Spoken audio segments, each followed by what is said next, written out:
Where else would you rather be? I'm Paul Clifford, CEO of the Penn State Alumni Association. Welcome to the people of Penn State.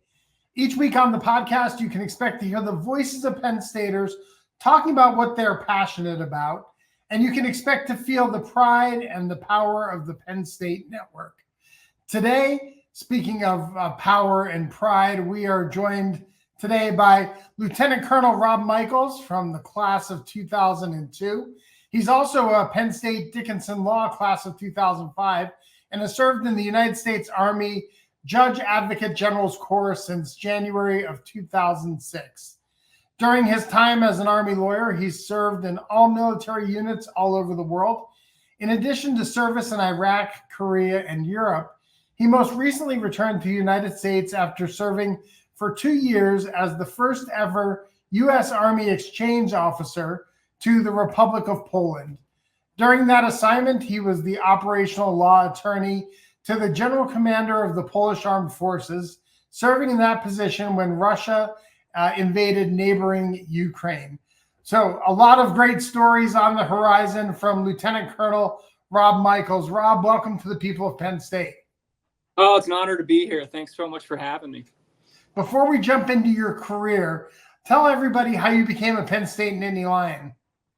Well, I would say it's typical and atypical at the same time. I born and raised Pennsylvania boy from north of Scranton, a little town called Athens, Pennsylvania. Where I grew up, everybody was either a Penn State fan or a Notre Dame family. And my family had no connection to either university. But my sisters and I were all competitive swimmers in high school. And my two older sisters went one summer for a Penn State swim camp. And the two of them absolutely fell in love with the university. Both of them ended up at Penn State at some point. My oldest sister ended up at Penn State Dickinson Law. And then the younger of the two older sisters went to Penn State University Park. I was absolutely determined at that point not to go to the same college as my sisters. Didn't want to do it. I wanted to go far, far away. But after my sisters went there, my parents took me to some football games. They took me to some basketball games. I really got acquainted with the university. My senior year, fall of my senior year, my father forced me to apply to Penn State, forced me to do it. And we had rolling admission at the time. So I applied fall. And Penn State was the first acceptance letter I got. I got it just a few days before Thanksgiving of my senior year. And there was just something about getting that acceptance letter in your hand where all my thought process about it changed. And it did not take long. And I think by Thanksgiving, I decided that Penn State was where I was going to go. And that turned out to be the best decision of my life.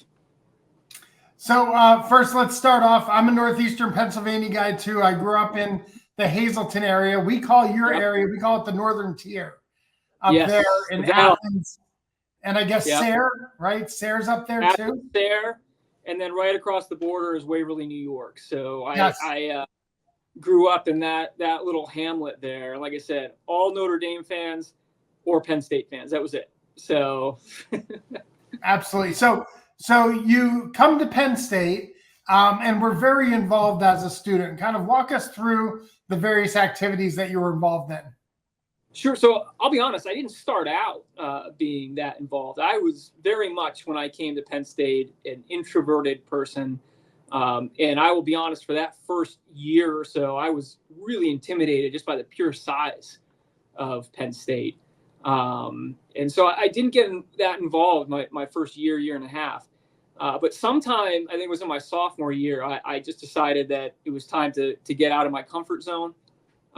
So I remember the day I walked into the hub and they had that activities board, the bulletin board, where people were posting all these pictures and flyers for student activities. And I just started pulling some down. I'm like, I'm gonna go get involved in some student organizations. And that was really a turning point for me.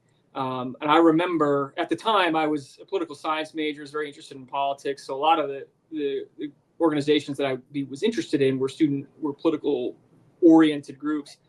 But I remember the first club I went to, it was in the Willard building.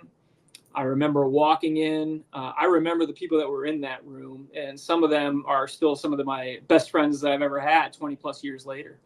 And that group of friends that I made really then kind of pulled me out of my shell. So I ended up in I was in student radio. I was in student government. I was very involved with the Catholic community. I was involved in some veterans support organizations, but that really all came from just taking that leap of faith and pushing myself out and saying, I want to get out of my comfort zone. Well, and we were talking off air, you've made some lifelong friends. Go ahead, give some shout outs to those guys that you worked on the radio shows with. So first big shout out is to Chris Buchanani, the host of the obligatory Penn State podcast, and his wife, Terry. They are lifelong friends, and they are the ones I stay with every time I come home for a Penn State football game. So big shout out to the two of them. That's great. To our audience, mention of the obligatory Penn State podcast is not an endorsement. I want to be clear about that. No, those guys do a good job, and they certainly have a lot of fun. And who can't love Mike the Mailman? Oh yeah, he's great. I mean, I came home from Poland in June, and interestingly, I'm at Fort Leonard Wood in the heart of the Ozark Mountains of Missouri, and somehow I found that there's actually a fairly convenient way to get back to State College. So I got my season football tickets back. And that first game this past fall, I was back, and Mike the Mailman showed up, and I was sending my sisters pictures of us. I said, I'm tailgating with Mike the Mailman. Like, I've achieved legendary status. So, yeah, Mike's a great guy. So, Rob, when you came to Penn State, kind of what was your initial career goal, and how did that morph, if at all, during your time here? It didn't, actually. I grew up in a military family. Both of my grandfathers were World War II veterans. My father served in the military. Like I said, my oldest sister, Becky, was an Army JAG. That was just something that I always wanted to do. It was a passion of mine. I just grew up in a family where we looked at military service as a noble pursuit. So that was a goal for me from as long as I can remember back in my childhood, was getting in the military. The problem was that I was also born with no hearing in my right ear. And so that was certainly a challenge to be overcome. I was very interested in politics, and political science was my major, but really I was trying to find a way to get into the military. I remember it was my freshman year. I just kind of decided, it may not work, but I'm going to take the leap of faith. So I walked over to Wagner Building, the ROTC building, walked up to the third floor, or as the Navy folks will call it, the third deck. And I think the only reason at the time I picked the Navy was because I'd been a swimmer in high school, right? So I thought, I'm a better swimmer than I am a runner. That was really the only thought that went into it. But I volunteered. I said, I want to do ROTC. I want to be in the military. And so I signed up for Navy ROTC. So my sophomore year, I did Navy ROTC. I was involved in the color guard. So I carried the colors at the Penn State Ohio State game that year. Did it, fell in love with it. Absolutely fell in love with the military. And I was convinced that this was my calling. At the end of the year, they sent me for the physical, and I knew this might be a problem. And sure enough, they said, look, he's got this hearing problem. He's not going to be able to get a commission in the Navy or in the military service in general. And so that was it. And I was just absolutely devastated by the whole thing. Absolutely devastated. But my sister, like I said, was an Army JAG. I went to her promotion that summer, and her boss, the senior JAG in an office we called staff judge advocate, her boss, after her promotion, took her lieutenant's bars and tried to give them to me. And she said, maybe you would want to use these. And I told her, I really wish I could. It's a dream to do this, to be in the military. But I just failed the Navy physical, right? So I don't think I'm going to be able to come in.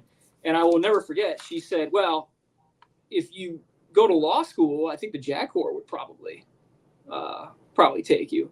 And that had been, I was always interested in law as well. And that had been in the back of my mind. But that took it from the back of my mind to the front. I went into my senior year, and I took the LSATs and applied to a number of law schools. The only one at that point I really wanted to go to was Penn State. I was truly drank the Kool-Aid by that point. And in the spring semester, I got my acceptance letter to Penn State Dickinson. So I when I graduated, I made the drive down to Carlisle. At that point, there was only one campus, and it was in Carlisle, Pennsylvania. Drove down there, and you got to go back to like what my goal was and how it changed. My first semester, you fill out this form, and it says, what do you want to do? What kind of law do you want to practice? The only thing I wrote on that was I want to be a JAG officer. That was it. And I remember I had an interview with the career services folks, and they said, that's it? And I said, yeah, that's the only thing that I want to do. And then I remember they were telling me, well, you might need to have a plan B, right? Because I explained to them the hearing problem. But I applied that year, and Penn State Dickinson had a number of faculty members that were former JAG officers. And I really spent time with them and tried to really kind of soak up their journey and their path to the JAG Corps and how they got to where they were. But every year I applied for one of the JAG Corps summer internships, and I applied for the Navy, I applied for the Air Force, I applied for the Army. Didn't get a single one of them. And it was because I kept telling them, well, I had this hearing problem, and that was really the end of it. I spent summers working at the public defender's office in Gettysburg, Pennsylvania. And then the second year, I was doing my finals in the spring semester. And I walked down the hallway of Old Trickett Hall by the career services office, and they had just posted a flyer saying that the Carlisle Barracks JAG office was hiring a summer legal intern. And that Carlisle Barracks is a tiny little Army base that's about 1.5 miles, 2 miles from that law school. And so I grabbed that flyer. I called them that day, applied within, I think, the next 24 hours, interviewed a few days later, and was offered the job. And I spent that summer working for a gentleman by the name of Tom Kane. He was a civilian attorney in that JAG office. And I just thought to myself, well, if this is my opportunity to get my dream, I am going to take advantage of it. I'm going to go all out. So I did everything with them. I got up, I went and exercised with the soldiers. I did all of it. I was trying to live that life as much as I could. And so this gentleman, Tom, took me under his wing. At the end of the summer, he said to me, hey, have you ever thought of actually doing this and becoming a JAG officer? I said, oh, I'd love to. I said, but I don't know that I'm going to be able to because I've got this hearing problem. And I remember very distinctly, he said, if you want it bad enough, I'll help you get it. And he did, man. He called the career services office and said, I'm going to keep him. And I had a field placement. I worked in the JAG office that my entire third year of law school, thanks to the career services team and Mr. Kane. And he helped me fill out the application. He helped me prep for that interview. And I got my JAG offer a few days after Christmas. And then they took me to the Army doctors there, gave me a physical, and I was off to the races. And that was all that kind of that right time, right place, right people. But between the career services office there at Dickinson Law, Penn State Dickinson, and Mr. Kane, the dream came true. It was amazing. What an amazing story of kind of the influence that mentors can have on your career.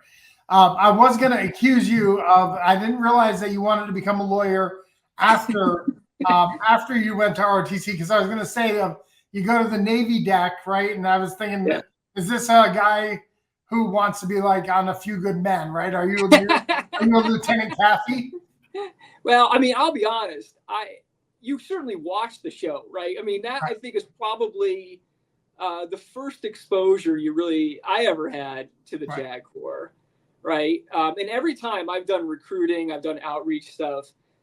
Even when I was in Poland, I had Polish military judges ask me about A Few Good Men. I'm like, hey, look, it's an inspirational film. I mean, it's not that accurate, but it's certainly a recruiting tool for sure.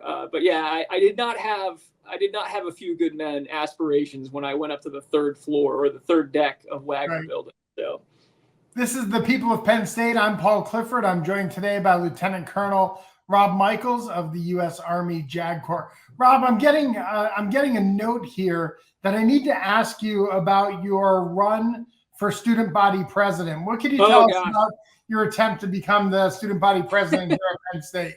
Oh, that was one of those epic failures that was very life shaping.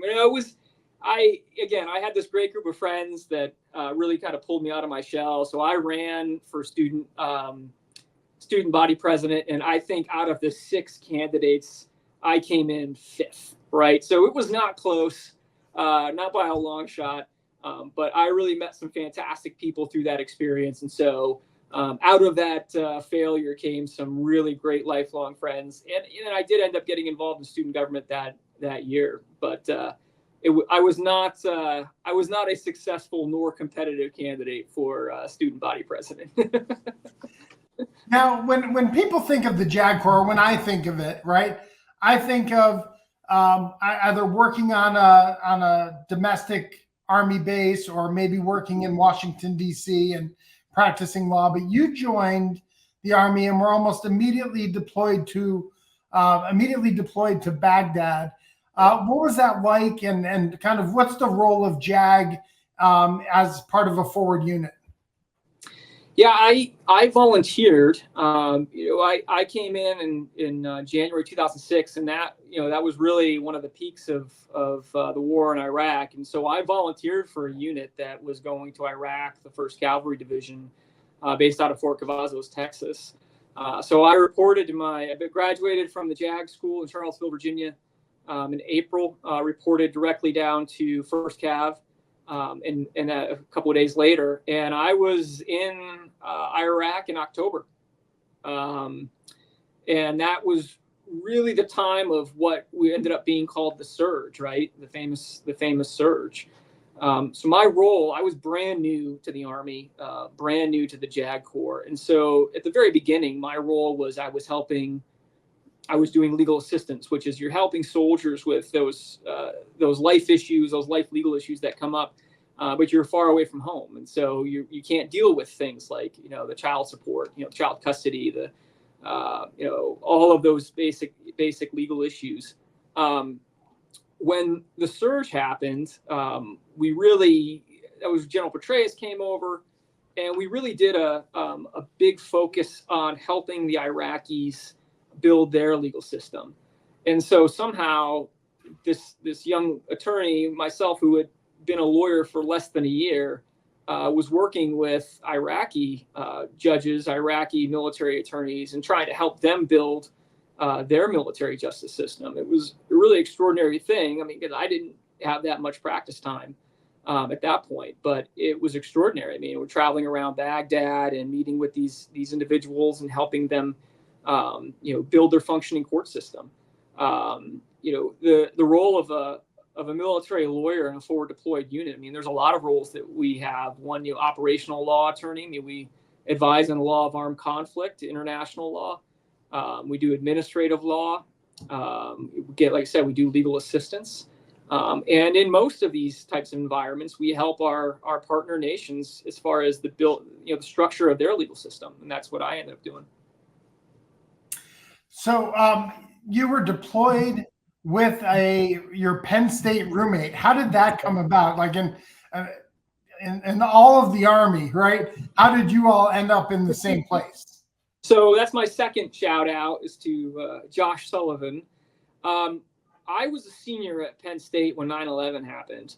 I lived in an apartment right behind the old Atherton Hotel, now the Graduate, with four other guys. Josh was the only one at that time that had any connection to the military. He was doing ROTC. My Navy days had ended by this point. But we watched this, the whole thing unfold. My roommate, Dan Miller, was so moved by this that just a few weeks later, he volunteered for the Marine Corps. And he ended up in Iraq around the same time that I was there. But just out of pure luck, I'd gone through law school, gotten into the JAG Corps, and ended up in Baghdad. Josh was commissioned into the reserves, and he was getting ready to get deployed. And so we were talking via email, and the thought was at that point, at least what they were telling him, he was going to go to Afghanistan. And so, they moved him to Kuwait, and we were exchanging emails, and then I didn't hear from him for a few days. And then he sent me an email, and he said, hey, do you want to have lunch? And I said, what are you talking about? And I said, where are you? And he said, I think I'm like a few hundred yards from you. And they had redirected him at the last minute. And so I was 9 months into my deployment, 15-month deployment at that time. But that day, I went over, I met him, and sure enough, he had gotten redirected just coincidentally to the same base that I was at. And we had this big emotional bro hug out there. And we went, that base was built around one of Saddam Hussein's old palaces. So we went to the top of that palace, and I had my Penn State flag in my pocket of my uniform. And we unfurled that flag and have a picture of the two of us that day standing on the roof of Saddam's palace with our Penn State flag. That's amazing. That's amazing. We've had a number of different experiences, but one that really stood out to me was your time as an embedded JAG officer with the Polish Army. First, and you were the first person ever selected to do something like that. So how did that come about, and kind of what was the need to have an American attorney kind of embedded in that kind of position? Well, it was a very new concept. The exchange program is something that's existed in the military for quite a while, but the JAG Corps had never had an exchange officer to Poland. The senior JAG officer in the entire Army, we call him the Judge Advocate General of the Army, at the time was a gentleman by the name of Lieutenant General Chuck Petey, who's since retired. But I had worked for him before at a prior assignment. And so I had just come home from Korea. Like, I had just had a 14-month tour in Korea, during which, the pandemic happened. And I came home, and I was assigned to the Pentagon, which was fantastic for me because almost all of my family lives in the Northern Virginia, D.C. area. So this was the first opportunity for me to be close to home in a very, very long time. And I was just really enjoying it. But General Petey had decided, when he looked at the things that were happening in NATO and Eastern Europe, that he went with one of the senior legal advisors to the Polish military and said we should exchange legal officers as part of this program. So I'm working at the Pentagon, happy as can be, just a couple of months home from Korea. And the first phone call I got about it was in October, I believe. A friend of mine that was working in the assignments office said, hey, you speak Polish, right? And I said, no. And he said, do you want to learn? I was like, what are you talking about? And he had told me they were really creating this position. And a couple of the folks at the Pentagon who were involved in this knew that my family was of Polish ancestry. And during a tour, previous tour in Europe, I spent a lot of time traveling around Poland. I wanted to learn about where my family was from. I wanted to learn about my ancestry and my heritage. And I really wanted to learn about the country. And so initially when they called me, I said, no, I just got home. I'm good. I'm fine. And that was the initial end of the conversation. And then a few weeks later, a friend of mine called and said, hey, they're going to bring this up again. And, they really want you to take this position. And so I got a call on a Thursday from my old boss, who was helping create this position. And she sold me on it. She told me why it was so important and why they wanted me. And And I asked, I said, how long do I have to think about it? And she said, you got till tomorrow. And so I did what, Army people.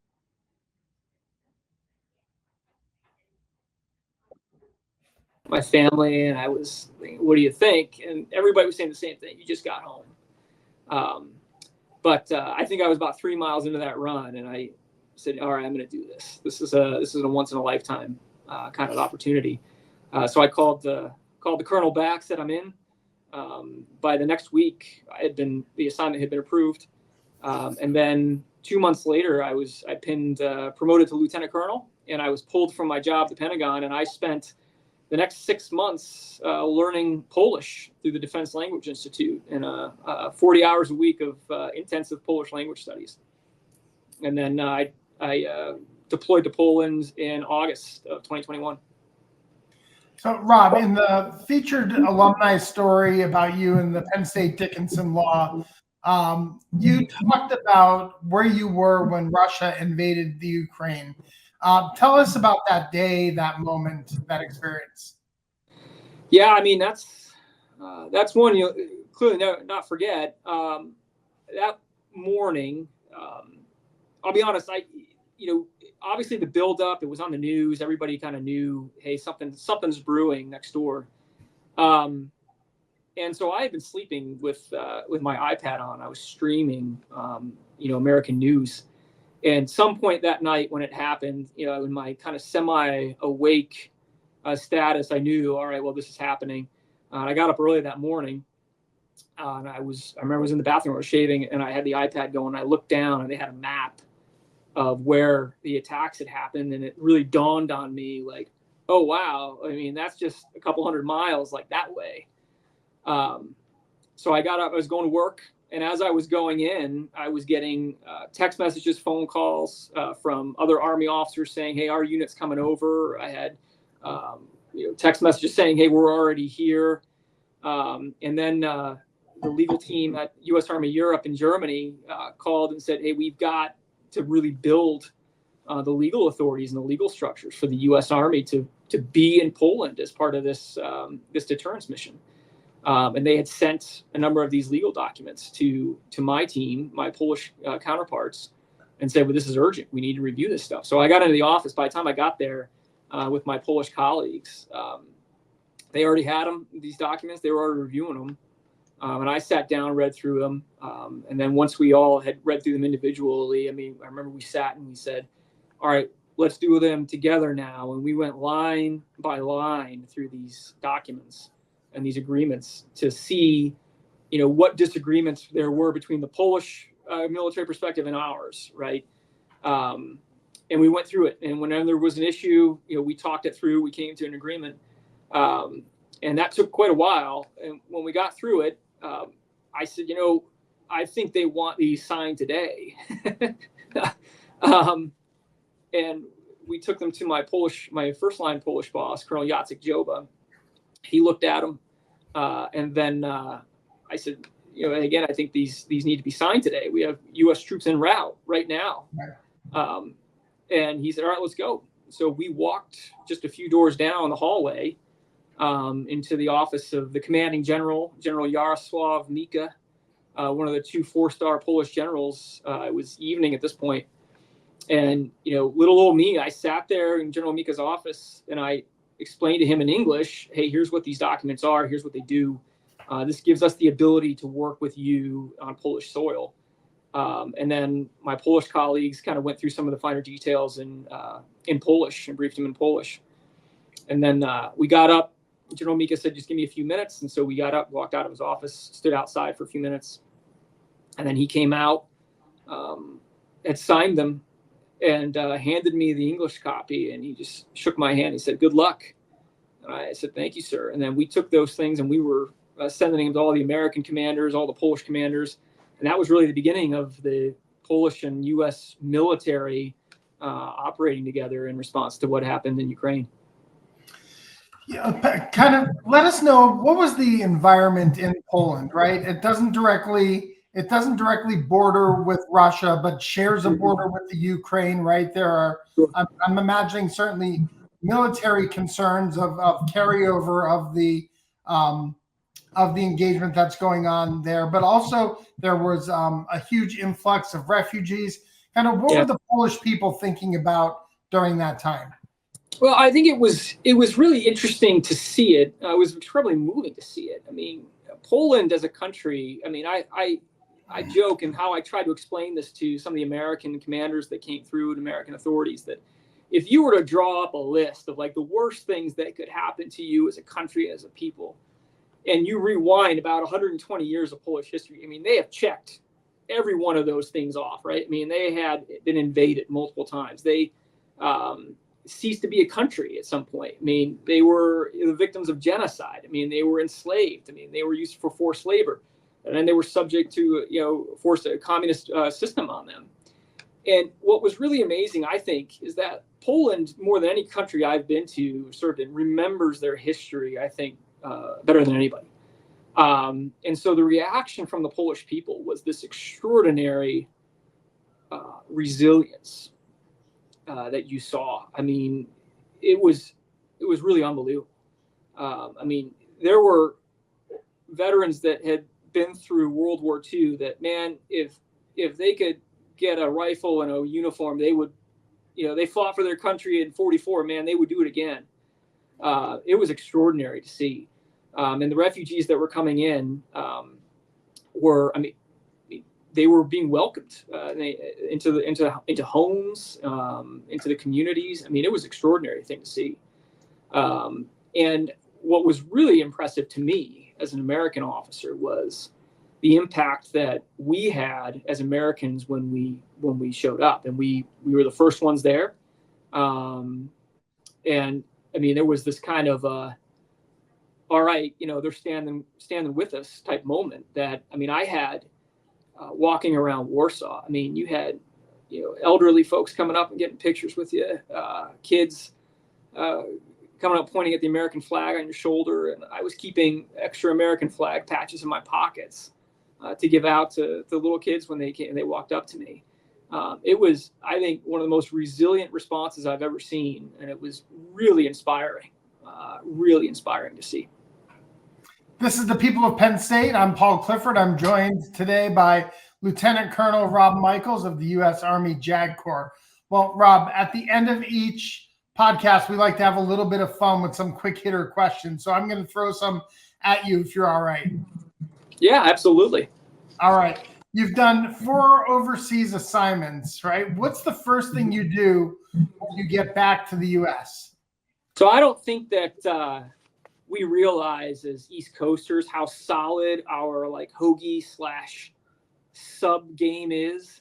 And I don't know what it is, but almost every overseas tour, when I get on a plane and I start heading back towards America, it's like a Pavlov's dog response of I need a good old East Coast sub. So I almost always end up flying into DC, and I've got it mapped out now, like all the places within like about 10 miles of Dulles Airport where I can go.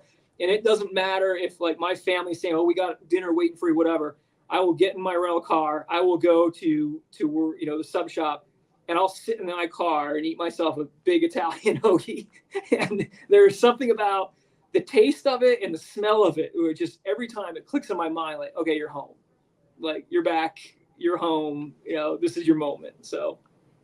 All right. So I'm also a sandwich aficionado. So where is like your go-to place? You can have one sandwich from anywhere in the world. Where is it from? All right. Non-endorsement here. However, I would say they're Wegmans. There's a Wegmans next to Dulles Airport. And that is my go-to spot, right? So I have been on record as saying the Wegmans here in State College, it's the best sub that you can buy in State College, which is a little sad, right? But yeah, it sounds like. Go ahead. I appreciate. I listened to another one of these, and there was a Penn Stater who moved to Indiana. Oh yeah, and opened a sub shop, right? And again, it's like you take it for granted until you move away and realize that you don't have it anymore, right? There's something magical about it. There really is. So, absolutely. And you're referencing our most popular episode of the podcast for whatever reason is about a sub shop in Indianapolis, which is great. Shout out to Christina Meza out there doing a great job. That's amazing. That's amazing. All right, next one. The most unique place you've ever watched a Penn State football game? Baghdad. And it was, again, my roommate was there. So back then, 2006, and this is when you sound old, right? On those little those bases that we had, we didn't have Wi-Fi and there was no streaming, right? So the only games that we could watch were the ones that were being broadcast on the Armed Forces Network, right? And the one that I remember distinctly, it was Penn State, Notre Dame. And so that was obviously the nationally broadcast, so Armed Forces Network had it. I just happened to have keys to, there was a little courthouse on Camp Liberty. And as one of the JAGs, I had keys to that. And in the courtroom, there was a big flat screen TV. And we had this little hookup to an old school antenna that we had to stick on one of the concrete barriers outside that building and hook that up to the TV. And we were playing around that, climbing on those barriers, trying to get that thing aimed at the dish properly to get the game. And we did. And so we sat there, I think it was 1 a.m. We sat in a courtroom in Baghdad on Camp Liberty and watched that Penn State Notre Dame game. It was 31-10. I still remember. And my other buddy that was a JAG officer in my unit went to Notre Dame. And so we got to sit there and watch that. And he was heartbroken, absolutely heartbroken. But that was a great night. That is great. Who was your favorite professor here at Penn State? She's retired now, but Dr. Carol Reardon, history professor. Yeah. I had this Civil War history class with her, which I will fully confess, if she's listening, she gave me a C. I deserved it. I absolutely deserved that C. She said I had the worst case of senioritis she'd seen in 40 years of higher education, which was probably true. But she and I stayed in touch. And one of the things that she really taught me, which was absolutely critical to what I did in Poland, was using history as a tool to explain how we view the current world. And that really became so much of what I did in Poland. And so while I got a C in her class, I did learn something for sure. And she's been absolutely instrumental to me, and we keep in touch. That's amazing. She's a favorite of our producer, Vincent Longaro's, as well. She didn't give you a C, you earned a C. I earned that C. I absolutely did. And she misses an opportunity to tell people that, I gave him a C. So, but I deserved it for sure. That's funny. If you could have dinner with anybody, who would it be and why? All right. So I'll give you, I'm a lawyer. You never give a straight answer. I'll give you two. One who's alive, one's not. I mean, the one that's alive, I would go with James Franklin. And the reason being, I find it fascinating. I'm in the military, you kind of become a student of leadership and leadership styles. And it's really interesting. I find, James Franklin, I love to listen to his press conferences. He really speaks with a lot of military-esque leadership tones. And it's fascinating because really we're in the business of leading that. It's not the same age group of people, right? I mean, the football players and the young soldiers that work with me. And I really just love to sit there and pick his brain about how do you get, some of these young folks to really put their own personal interests aside to work for the betterment of the team and compare notes. I think that'd be fascinating. And then the one who's not alive, my mother, I mean, she passed away when I was in high school. And she said, she told a friend of hers not too long before she passed, she said, boy, I think Rob would really want to be in the military, but I don't know that he's ever going to be able to get that because of his hearing problem. So I would love to sit down with her, put the get up on and be like, yeah, I made it, Mom. So you, your mom, and James Franklin eating Wegmans hoagies. Yeah, absolutely. With a bottle of wine for sure. There you go. You've been all around the world, right? You've had interactions with Penn Staters. What's your most unusual "we are" moment? Either where you saw somebody and you called it out, or you got hit with it. Well, I mean, certainly it happened in Baghdad. It certainly happened in Korea. And I'll tell you that one of the things that I don't think gets enough publicity or push is the impact that the World Campus has had.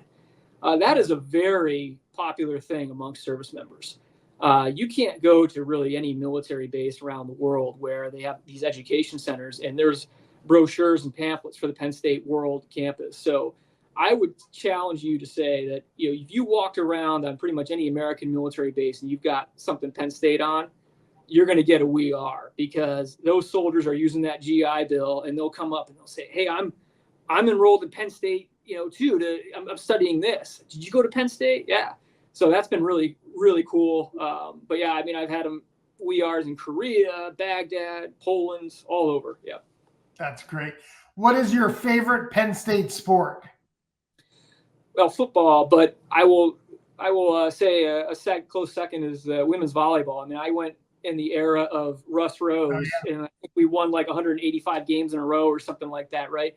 And I don't know if it's still the same way, but you could leave the Penn State football game, walk down the hallway, and then you went into rec hall and had yourself a volleyball game. It was great. Yeah. So, but yeah, I'm a big volleyball fan. I mean, I don't know how many championships we won in a row during my time, but that was awesome. Loved it. And your favorite flavor of creamery ice cream? Bittersweet mint, for sure.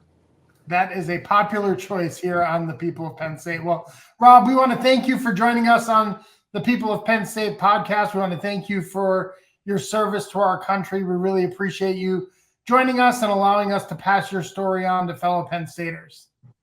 Well, it's been an honor to have you, for you guys to have me. I really appreciate it, and look forward to seeing you all back in State College. We'll see you soon. Thanks to our producer, Vincent Longaro, and our guest relations coordinator, Abby Clark. And thank you all for tuning in. If you like today's episode, I hope that you will subscribe to the People of Penn State podcast on your favorite podcast app of choice. Go ahead and give us a like, write us a review, help other people find these great stories that we're sharing on the podcast.